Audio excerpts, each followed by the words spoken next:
He stepped onto the porch with a hot mug and stopped breathing.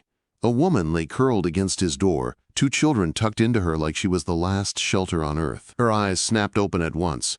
Not fear, not pleading. Something harder, something ready. The boy stirred.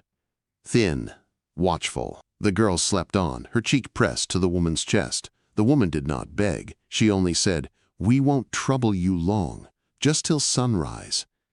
The words hung there, waiting on him, and Miles Carter knew, in that quiet moment, that whatever he chose would change him. Frost glittered across the porch boards, sharp as broken glass. Dawn hadn't reached the hills yet, and the cold bit deep enough to ache in the bones. Miles hadn't seen strangers on his land in nearly 9 years. He had made sure of that. Solitude had been his armor since the night grief took everything worth guarding. He could send them away. A man alone didn't need trouble, didn't need noise, didn't need reminders of what he had lost. But the woman's hands were red and cracked. Her boots were worn through at the toes, and her eyes held a kind of tired Miles recognized, the kind that came from carrying too much for too long without rest. "If they snore," he muttered, turning back toward the door, "I'll build a room." He left the door open, just enough. Behind him there was hesitation, a long breath, then the careful lift of the sleeping girl, as gentle as if she were made of glass. The boy followed, clutching a small wooden horse to his chest. Miles didn't turn around. He stood at the stove, staring at his coffee, while his hands shook like they hadn't shaken since the winter Emma died. The door closed, the house changed. He set 4 plates on the table. The sound of ceramic against wood echoed louder than it should have. 4 plates. He hadn't used 4 since the baby died with Emma, since the house learned how to be empty. Bacon sizzled, biscuits steamed, coffee for the adults, milk for the children. The boy stared at the food like it might vanish if he blinked. The girl's eyes went wide when she woke. "Eat," Miles said, gruffer than he meant. They did. The children devoured everything, barely stopping to breathe. The woman ate slowly, eyes flicking between Miles and the door, alert as a hunted animal. He kept his gaze on his plate, the scrape of silverware thundering in the quiet room. When the food was gone, the woman stood and began washing dishes. "You don't have to," Miles said. "Yes, I do." Her voice was firm, steady. She moved with the ease of someone who knew work, who had done it whether she wanted to or not. "My name's Ruth," she said at last, back still turned. "Ruth Hale. This is Jonah, and that's May." Miles nodded, didn't offer his own name yet. "My husband died 6 months ago," Ruth continued. "Collapsed working a claim near Red Bluff. Creditors took the house 2 weeks later. We walked 3 days to get here." "Why here?" Miles asked. She turned then, met his eyes. "A man at the store said you were decent. Ornery, but decent." Miles almost smiled. Almost. Jonah spoke up, voice small but hopeful. "You got horses, sir?" "I saw the barn." Something in Miles's chest cracked. He nodded toward the back. "Barn's got a loft. Warmer than this porch. You can sleep there till I figure things out." Ruth's eyes shone, but she didn't let the tears fall. "We'll earn our keep. I can cook, mend, work. Can you swing a hammer?" She blinked, then nodded once. "Yes." "Good," he said. "That room won't build itself." Miles walked out before she could see his hands shaking. The barn smelled of hay and leather and old years. He leaned against a post and closed his eyes. He'd invited strangers to stay, to help him build something. He didn't know if it was a room or a mistake. By midday, sound had returned to the ranch. May's laughter rang bright and unexpected. Jonah chased chickens, whooping with joy. Ruth hummed as she hung laundry on a line that hadn't been used in years. Miles measured boards in the workshop and kept stopping, listening. On the doorframe inside the house were old knife marks. Emma plus baby, 1868. Hope carved into wood. Buried with them both. He saddled his horse and rode to town, telling himself he needed nails. Hinges. Lumber. He didn't admit he needed quiet. At Calder's General Store, Mrs. Finch watched him with sharp eyes. "Heard you took in a widow." "So folks talk. A woman alone, with children, no family." Her tone dripped with judgment. "People will wonder." "Let them," Miles said, setting the nails down hard. "I've got work to do." On the ride home, he passed the dry goods window. Pale blue calico. Tiny yellow flowers. Emma had loved fabric like that. He bought 3 yards. For curtains, he told himself. When he returned, the table was set again. 4 places. Stew simmered, rich with onions and beef. The house smelled like something alive. "Will you say grace?" Jonah asked. Miles froze. Then sat, bowed his head. "Thank you for this food," he said rough, "and the hands that made it." Ruth watched him like the moment mattered. Outside, evening settled in. Inside, the walls held sound again. 2 weeks would pass. Boards would rise. Walls would take shape. But that night, as Miles lay awake listening to the soft breathing in the loft, one thought wouldn't leave him. He had opened his door, and now closing it again might cost him more than he could bear. Morning came with sound. Not the hollow quiet Miles Carter had grown used to, but movement, footsteps in the yard, a child's laugh. A kettle set on the stove without being asked. Miles stood at the window, coffee cooling in his hands, and watched Ruth Hale tie her hair back with a strip of cloth. Jonah hauled a bucket twice his size toward the trough, pride written all over his face. May sat on the steps, talking softly to a chicken like it could understand her secrets. The ranch breathed again, and that frightened him more than the cold ever had. He stepped outside. Ruth looked up at once, like she'd been waiting for his approval, even while pretending she didn't need it. "I'll start on the foundation today," Miles said, "if you're serious about helping." "I am." She didn't say more, just picked up a hammer and followed him to the worksite beside the house. The place where a room would rise. The place he hadn't planned for until his mouth betrayed him on a frozen porch. Miles showed her how to set the posts, how to check level twice before driving the stake. She listened, watched, learned fast. Her hands were steady, despite the tremor that came when the hammer struck too close to her thumb. Jonah hovered nearby, passing nails with care. May splashed water from a bucket, painting invisible pictures on the dirt and singing nonsense songs that somehow made the work lighter. "Hold it firm," Miles told Jonah, guiding the boy's grip. "Let the tool do the work." The first nail bent, the second split the wood, the third sank clean. Jonah's face lit up like sunrise. "I did it." "You did," Miles said, and squeezed his shoulder before he could stop himself. The touch felt strange and right. By evening, the foundation was laid. Squared. Solid. Miles stepped back and studied it, hands on hips. He felt the shape of something new forming, something he didn't quite trust yet. They ate together again. Ruth's stew tasted richer tonight, maybe because it was shared. She mended a tear in Miles's shirt, while they talked about nothing important. Weather. Work. The way Jonah liked his eggs. At night, Miles lay awake, listening. Ruth's quiet breathing from the loft. May's small whimpers as she dreamed. Jonah's soft snore. He smiled before he could stop himself. Days passed like that. The room grew plank by plank. Walls framed. Beams lifted. Ruth worked beside him without complaint. Mixed mortar. Measured boards. She carried herself like someone who refused to be a burden. One afternoon they lifted a beam together. Their hands brushed. Ruth froze. Miles looked away, pulse pounding louder than the hammer blows. Nothing was said. Everything was felt. He carved names into the new doorframe when no one was looking. Jonah and May. 1877. The knife shook in his hand. What was he building? A room. Or something that could undo him. Town didn't stay quiet for long. Miles rode in for supplies and found eyes on him the moment he stepped off his horse. Mrs. Finch leaned over the counter, sharp smile ready. "Heard you've got a woman living out there now," she said. "Widow, they say." "She's working," Miles replied. "Same as anyone." People will talk. Let them. Quote, her eyes narrowed. It ain't just talk when children are involved.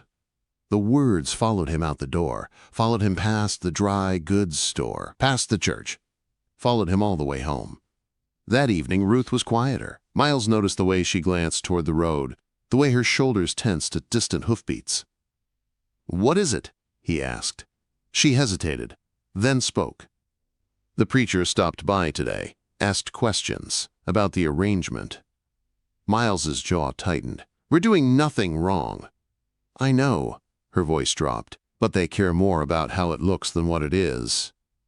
That night, the wind rose. Storm clouds gathered low over the hills. Miles could smell rain on the air. Trouble, too. It carried the same weight. A day later, the visitors came. 3 horses in the yard. Mrs. Finch, Silas Borden, the town clerk, and Reverend Hale, hat in hand, eyes careful. Ruth stood on the porch like armor. Miles joined her, heart hammering. "We have concerns," Mrs. Finch said sweetly. "About the children." "Appearances matter," Silas added. "An unmarried woman, an unmarried man." "I've come with a solution," Silas said, stepping forward. "Marry me, Ruth. I'll take you and the children in, make it respectable." Ruth went pale. Jonah's voice cracked from the doorway. "I don't want to go." He ran to Miles, clutched his hand. "You promised you'd teach me to ride." Miles knelt, throat tight. He looked up at Ruth, saw the choice tearing her apart. Saw her ready to sacrifice herself for her children again. "Say something," a voice screamed inside him. "Choose them." But fear held him fast. Fear of the town. Fear of loss. Fear of loving something that could be taken away. The silence stretched. "We'll return tomorrow for your answer," Silas said at last. They rode away. Dust settled. Jonah still clung to Miles's hand. That night, Ruth packed. Miles worked on the room until his arms burned, hammering nails like he could fix his cowardice with wood and iron. The frame stood nearly complete. Strong. Empty. By morning, the loft was silent. The ranch fell quiet again. And Miles Carter knew, with a sick certainty, that he had built the room too late. 3 days passed. The ranch went quiet in a way Miles Carter had forgotten how to endure.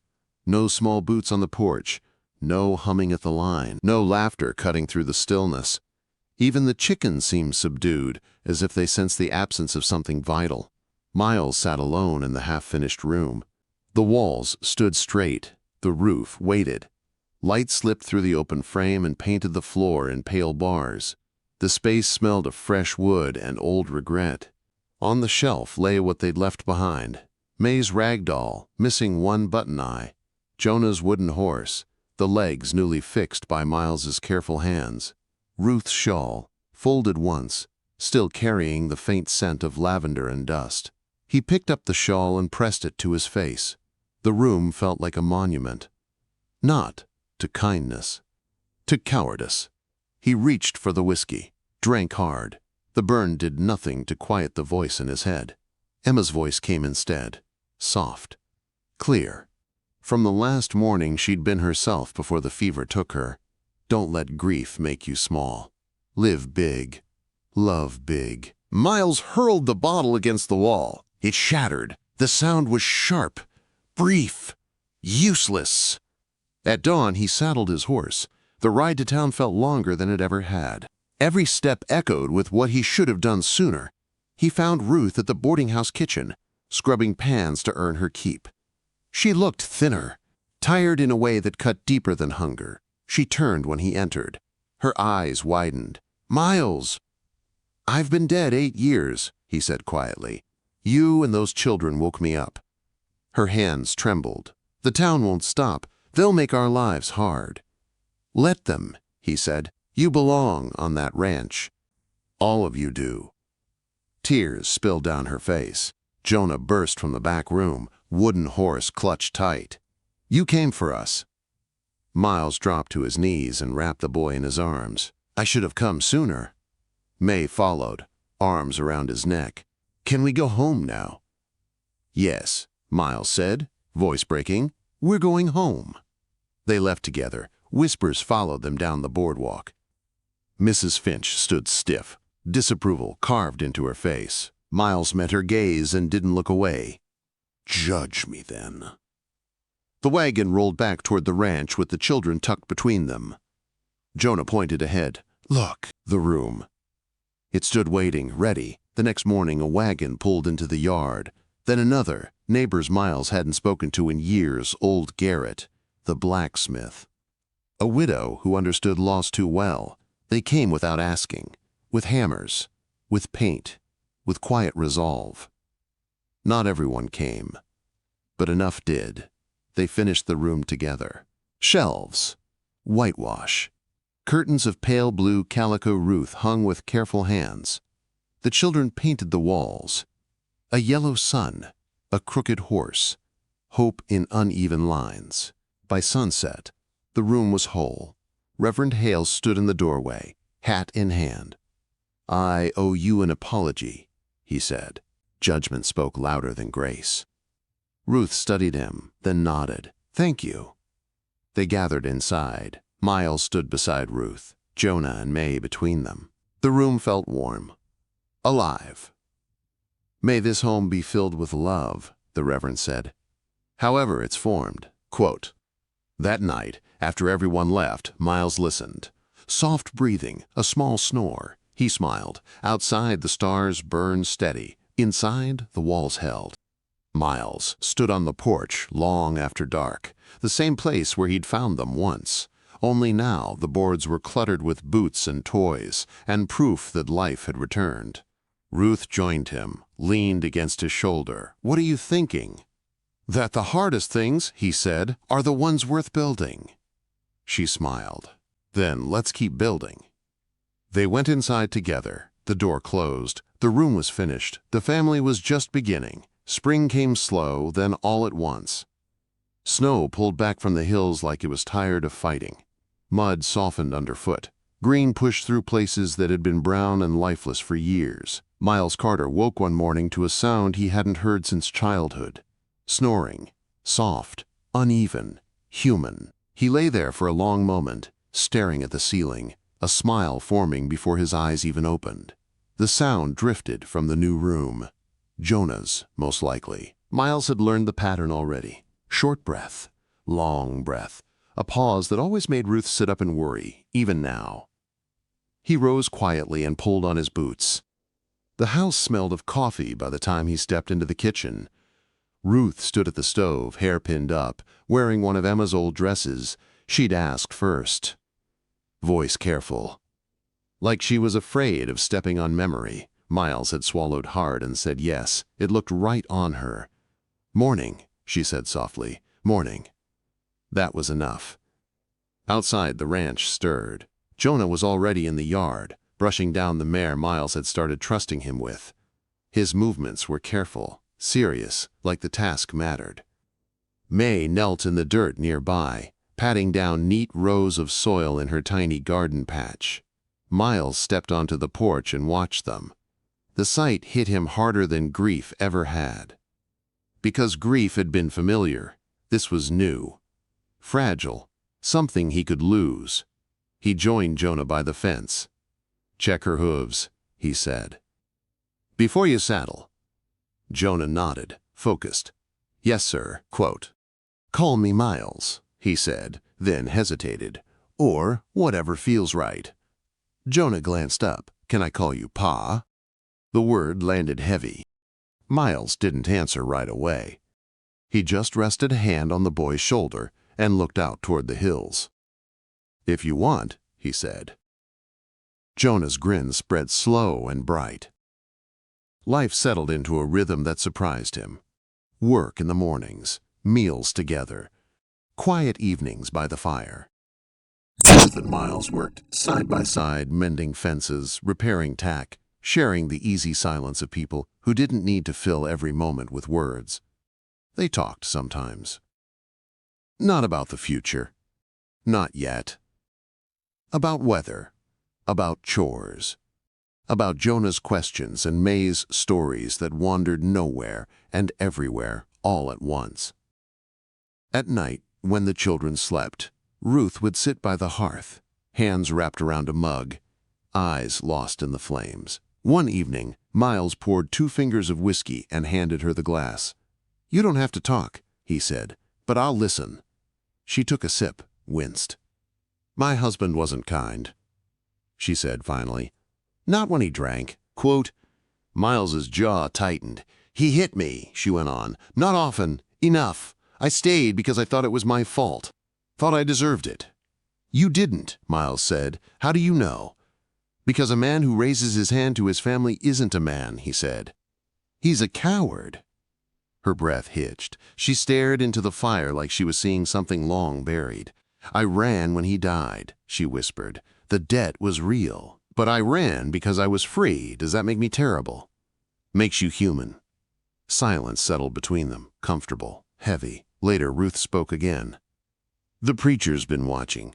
So has Mrs. Finch. The town hasn't forgotten us." Miles stared into his glass. "Let them watch. What if they try again?"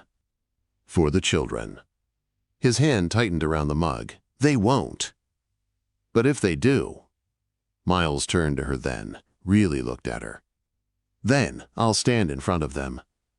The word surprised them both. Trouble didn't wait long. It came in the form of a letter, folded neat, delivered by a boy who wouldn't meet Miles's eyes. It spoke of concern, of morality, of arrangements needing correction. Ruth read it once, then twice. Her hands shook. "They want me to marry," she said, "to make it right." "Do you want to?" "No," her voice cracked, "but I'll do anything to keep the children safe." Miles stood and paced the room. The fire popped. Outside, wind pressed against the walls. "I won't let them take you," he said. "Any of you. You can't fight a town alone." "I won't be alone." Sunday came heavy and gray, horses in the yard again, Mrs. Finch, Silas Borden. The preacher, quieter now. Silas spoke smooth. "Marriage solves everything." Miles stepped forward. "It solves nothing." Ruth stiffened. Jonah clung to her skirt. May hid behind Miles's leg. "They stay," Miles said. "Here." Mrs. Finch scoffed. "You can't just decide that." "I already did." The air went still. The preacher cleared his throat but said nothing. At last, they left, not defeated, but stalled. That night, Ruth stood at the window long after dark. "They won't stop," she said. Miles joined her. "Neither will I." She turned to him, their faces close. Close enough that the space between them felt charged. They didn't kiss, not yet. But when the children snored softly down the hall, Ruth smiled through her fear. And Miles realized something else had been built alongside the room. Resolve. The storm broke before dawn. Wind rattled the windows. Rain came down hard and sudden, drumming the roof like a warning that wouldn't be ignored. Miles Carter lay awake, staring at the ceiling, listening to the sounds of the house holding together. The new room creaked once. Settled, stood firm. He rose and checked on the children. Jonah sprawled across his bed, one arm flung wide, breathing deep. May slept curled tight around her rag doll, thumb in her mouth. Safe. For now. Ruth stood in the kitchen when he returned, already dressed, hands wrapped around a mug she hadn't touched. "They'll come again," she said without turning. Miles nodded. "I know." By midday, the rain eased, but the tension didn't. The sky stayed low and gray, pressing down on the land. Miles worked the fence line harder than needed, hammering staples like they were nails driven into fear itself. Near noon, hoofbeats sounded on the road. Ruth stepped onto the porch first. Miles followed. 3 riders approached. Not the same ones this time. These men wore no church coats, just work clothes. Faces, serious. Familiar. Old Garrett reined in. "Heard talk in town," he said. "Didn't sit right." Behind him were Hank the blacksmith and Eli from the feed store, men who knew loss. Men who knew when silence became complicity. "We're with you," Hank said simply. Miles swallowed. "I didn't ask." "Didn't need to," Garrett replied. "Some things are worth standing for." The riders dismounted and stayed, not to fight, to witness. The next day the town came, not all of it, but enough. Mrs. Finch arrived, stiff-backed, Silas Borden beside her, flanked by 2 men from the council. The preacher followed, slower now, eyes uncertain. Ruth stood straight. Miles stood beside her. Jonah and May between them, small hands gripping fabric and denim. Silas spoke first. "This arrangement isn't proper. We've been patient." Miles answered calmly, "We're a family." Mrs. Finch scoffed. "By what right?" "By choice," Miles said. "By care, by the work we do every day." "The law doesn't see it that way," Silas pressed. Garrett stepped forward. "The law also doesn't say a man can't shelter children." Murmurs rippled through the small crowd that had gathered. Neighbors, curious onlookers, a few nods, a few scowls. The preacher cleared his throat. "Perhaps we should consider mercy." Mrs. Finch shot him a look sharp enough to cut. Jonah spoke then.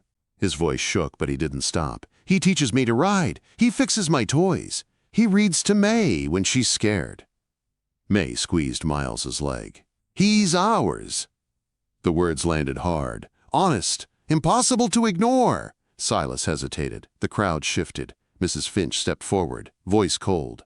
"Children don't decide these things." "No," Miles said, "but love does." The standoff stretched. Wind moved through the grass. A hawk circled overhead, patient.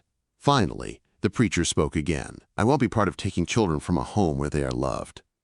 Silas's jaw tightened. Then this isn't over. They left, not defeated, but uncertain. That night, Ruth sat at the table long after the children slept. "They'll keep pushing," she said. "I don't want to be the reason you lose everything." Miles sat across from her. "I already lost everything once. I'm not doing that again." She reached for his hand, hesitated, then held it. "I'm scared," she whispered. "So am I."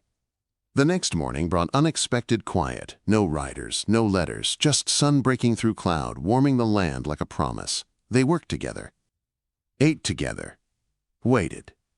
On the 3rd day, a wagon rolled up the drive. Reverend Hale climbed down, hat in hand. "I came to tell you," he said, "the council won't pursue this further." Ruth sagged with relief. Jonah cheered. May clapped. Mrs. Finch would never approve, but her voice had lost its power. After the Reverend left, Miles stood alone in the new room. Sunlight spilled through the window, catching the pale blue curtains Ruth had hung. He ran his hand along the doorframe. Jonah and May. 1877. There was space there, below the names. Untouched wood. That evening, as the children slept and the house settled into its new living quiet, Ruth joined him by the doorframe. "It feels real now," she said. "Safe." Miles nodded. "It does." She looked up at him. Really looked. "Miles, I don't know what the future looks like." "Neither do I. But I know this." She placed her hand over his heart. "This feels like home." The space between them closed slowly, careful, earned. Their lips met, brief, gentle, like a promise made without words. Outside, the wind eased. Inside, the house held. Miles rested his forehead against hers. "Whatever comes," he said, "we'll face it together." Ruth smiled, eyes shining. Together. But even as peace settled in, Miles knew something else was changing. Something deeper than the town's judgment or the shape of the room. He was no longer building shelter. He was building a future. And that, he knew, would test him in ways he hadn't yet imagined. Summer settled over the ranch like a gentle hand. The grass grew thick along the creek. Wildflowers pushed through the dirt in stubborn colors. The land looked alive again. And so did the man who walked it every morning with a mug of coffee and a quiet sense of belonging. Miles Carter stood on the porch at dawn, the same place where everything had begun. The boards beneath his boots were worn now, marked by small shoes, scuffed by play. Proof that life had returned and stayed. From inside the house came a familiar sound, snoring. Miles smiled before he meant to. Ruth moved behind him, close enough that he could feel her warmth. She leaned into his back, resting her cheek between his shoulders. No rush, no fear, just presence. "They're still asleep," she said softly. "Good," Miles replied. "Means the world's behaving." The ranch had found its rhythm. Jonah rode beside Miles most mornings now, learning how to read a horse's ears, how to tell weather from the wind. May tended her garden patch with fierce seriousness, whispering encouragement to the seeds as if they could hear her. Ruth worked beside Miles as an equal, mending fences, balancing ledgers, laughing more than she used to. The lines of constant worry had softened on her face, not gone, just eased. Love, Miles learned, didn't erase scars. It made room for them. One evening after supper, Jonah asked a question he'd been holding on to for weeks. "Can I call you Pa all the time now?" The room went still. Ruth held her breath. May looked up with wide eyes. Miles swallowed, then nodded once. "If you want to." Jonah grinned and wrapped his arms tight around Miles's waist.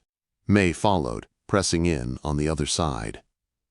Ruth watched, tears slipping free without shame. Later that night, when the children slept and the house settled, Ruth stood with Miles in the new room. The children's room. The place that had changed everything.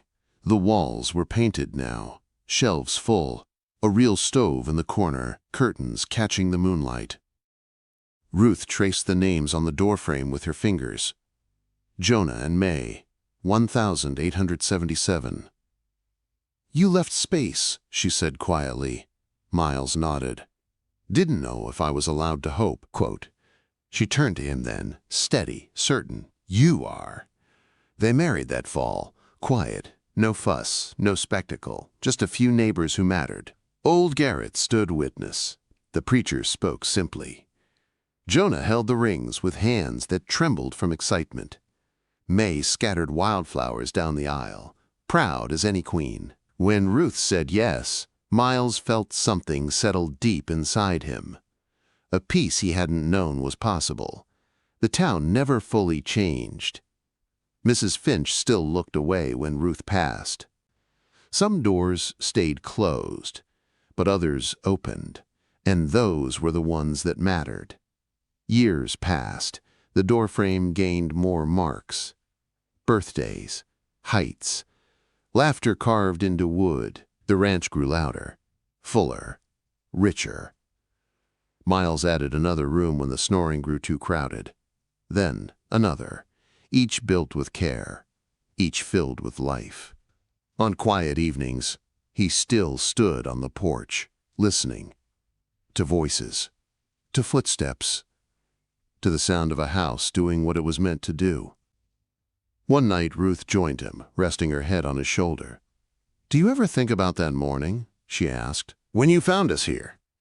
"All the time," Miles said. "And if you'd sent us away—" He shook his head slowly. "Would have been the worst mistake of my life." Inside, Jonah's voice called out, older now, deeper. "Pa, May's hogging the blankets again." May shouted back, "I am not." Miles laughed. The sound came easy these days. He took Ruth's hand. "They still snore," he said. She smiled up at him. "Guess you're stuck with us." "Best thing that ever happened to me." They went inside together. The door closed behind them, holding warmth, noise, and the kind of love that had to be built one brave choice at a time. The room had been finished long ago. The family never would be.